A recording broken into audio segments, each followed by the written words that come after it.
A comprehensive overview of America's opioid crisis and identifying the most effective solution to the opioid crisis by Daniel Xavier. The origin of the opioid crisis in America started in the 1800s when German pharmacist Frederick Sir Turner extracted the opioid from the poppy plant. He called it morphine. He named it after the Greek god of dreams, Morpheus. He also issued a dire warning that this drug should be taken carefully. Morphine addiction as a consequence of the American Civil War. Well, after the Civil War, 60,000 surgeries resulted in amputation from soldiers on both the Union side and the Confederate side. And they suffered from chronic pain. Well, we now had a new way of controlling this pain, and this drug was called morphine. After, say, 1898 to 1910, the Bears Company first introduced a commercialized version of heroin as a pain reliever and cough suppressant with the claim that it was less habit-forming than morphine. You see, by the 1900s, thousands upon thousands were addicted to heroin, cocaine, and morphine. As a matter of fact, in the city of New York, the police chief at the time said that 9 out of 10 crimes committed in New York City was committed by opioid addicts, heroin addicts. As a result of this, by the 1914, the Harrison Act was implemented. The U.S. placed restrictions on opioids and other narcotics as an attempt to stop the abuse of heroin and morphine and cannabis and cocaine. And it requires that formal prescriptions be written and registered, and of course taxes be paid. Fast forward today, the United States is facing a current opioid crisis. Our current opioid dependency is at epidemic proportions. It is estimated that 100 million Americans suffer from chronic pain, and 130 people die every day from overdoses. What's fueling America's opioid crisis? America currently is facing this crisis because of the chronic pain that people are suffering from. And one of the things that is fueling it is the fact that they have access to it from the pain management clinics.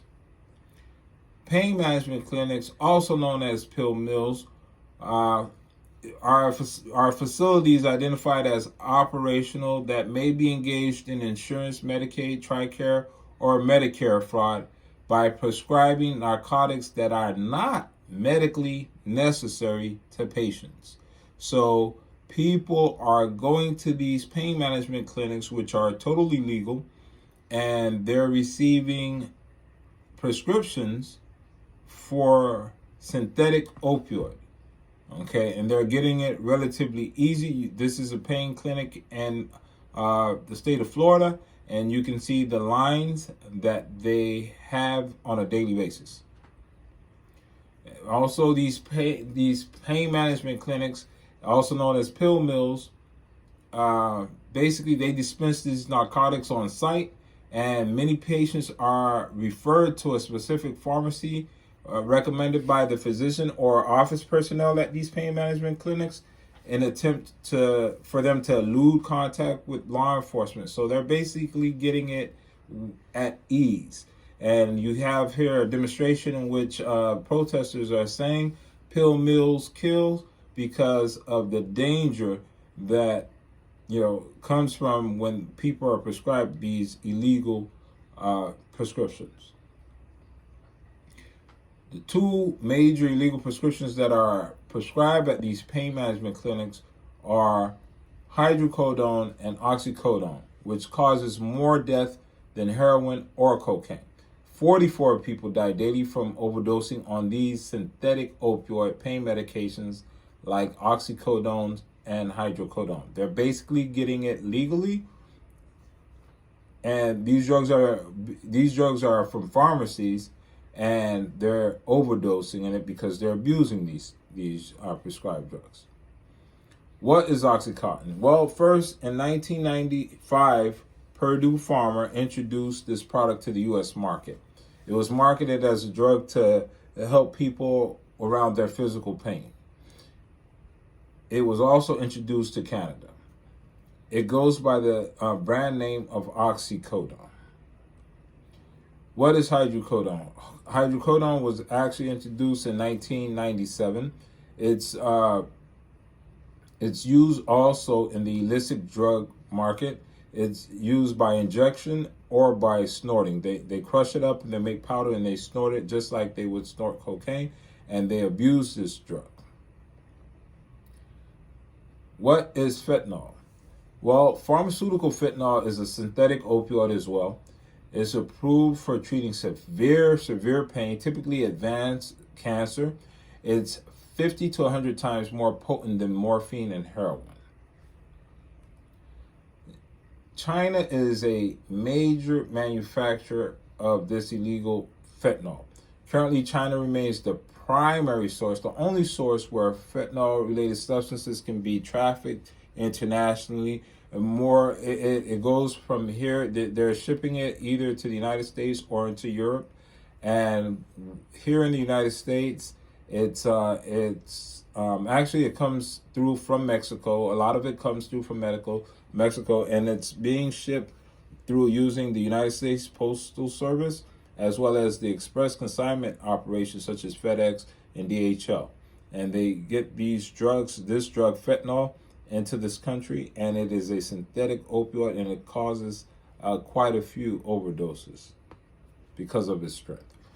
Illegal heroin use is also on the rise here in the United States.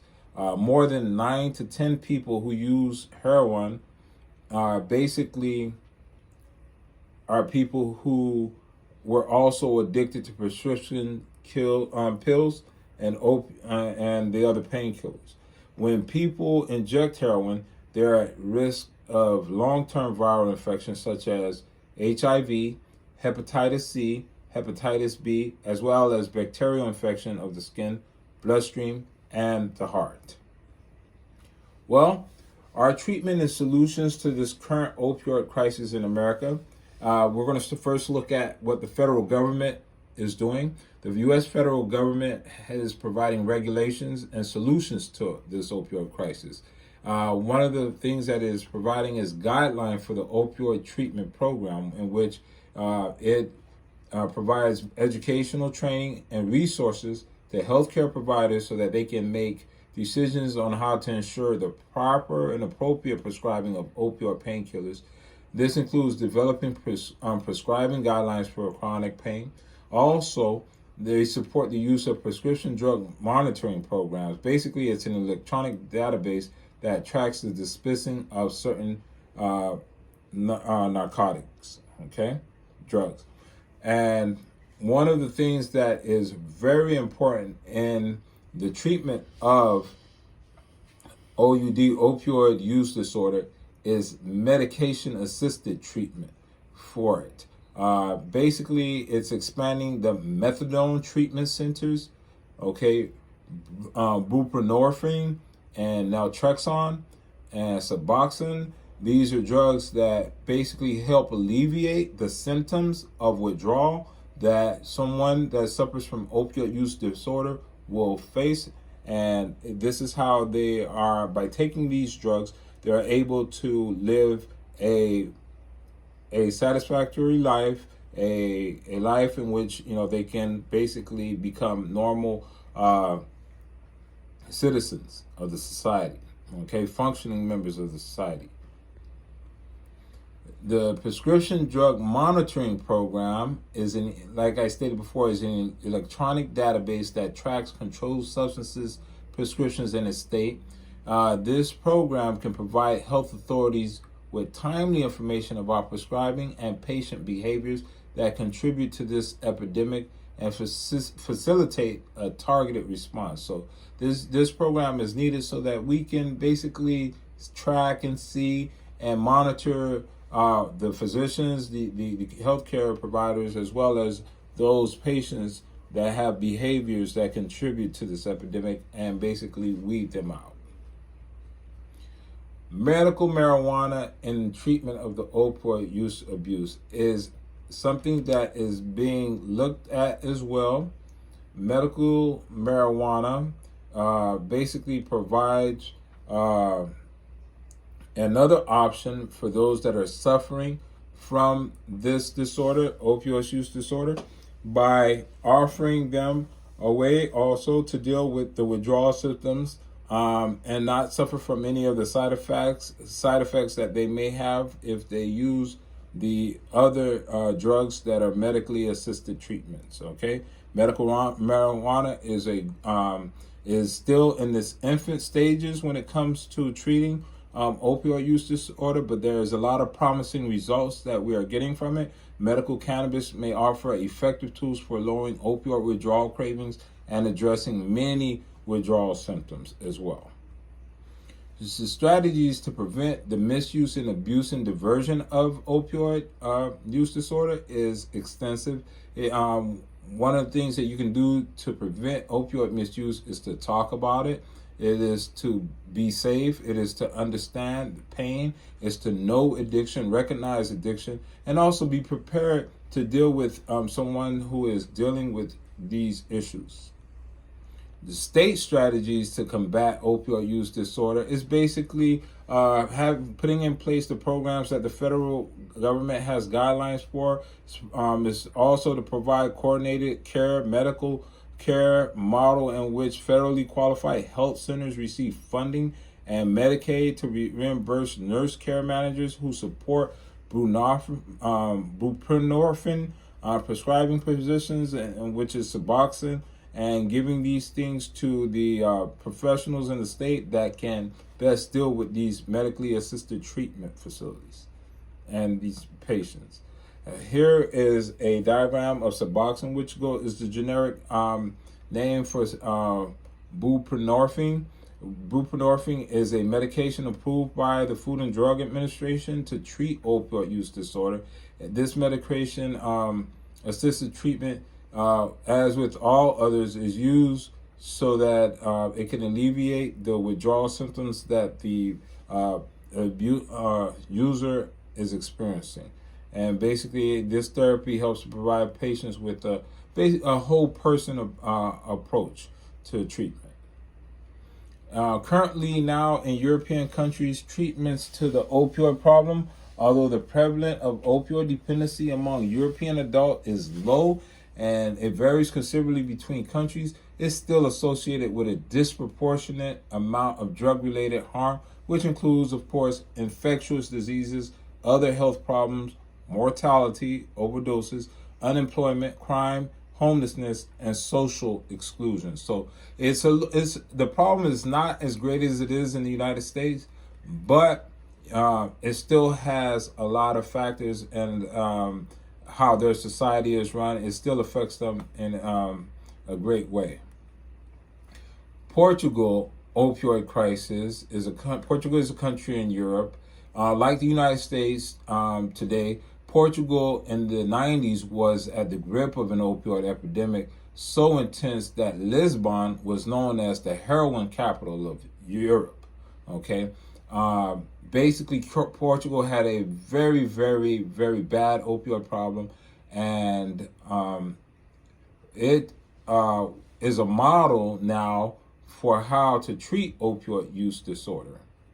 How did Portugal stop an opioid crisis is something that I wanted to go into and discuss, because what Portugal has done is they have decriminalized drugs. Portugal now has the lowest second lowest fatal overdose rate in Europe.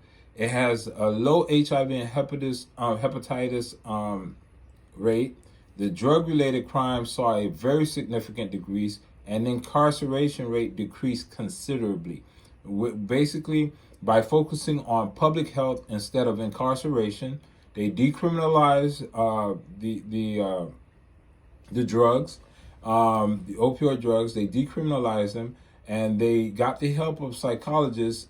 Now they're playing a big role. Psychologists are playing a big role, and with the backing of these psychologists and other healthcare professionals, and the laws that decriminalize the use of possession up to 10 days, they are now able to basically get rid of the opioid problem that they suffered with, and they are made a dramatic change in how things are done there.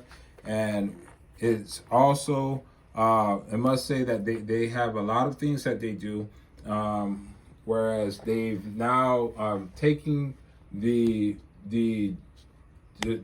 opioid use disorder from something criminal to being a issue with health, and they're looking more to a holistic approach, whereas they're offering counseling, but they're not, and the reason why they explain that they decriminalize is so that people are open to coming in for help and not being afraid, because you cannot really address the situation if people are scared and they're hiding from it.